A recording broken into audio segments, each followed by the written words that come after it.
কি তোমার ক্ষতি, জীবনের অথই নদী পার হয় তোমাকে ধরে, দুর্বল মানুষ যদি।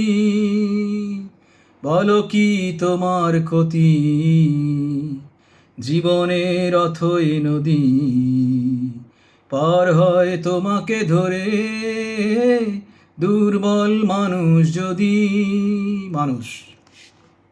মানুষের মধ্যেই সব কিছু, ভালো মন্দ সব মিলিয়েই মানুষের মধ্যেই থাকে।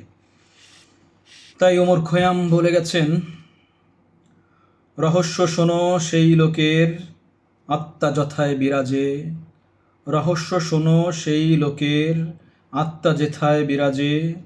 ওরে মানব, নিখিল সৃষ্টি লুকিয়ে আছে তোর মাঝে। তুই মানুষ, তুই পশু, দেবতা দানব স্বর্গদূত। তুই মানুষ, তুই পশু, দেবতা দানব স্বর্গদূত। যখন হতে চাইবি রে যা হতে পারিস তুই তাজে। क्या बात उमर खयाम, क्या बात।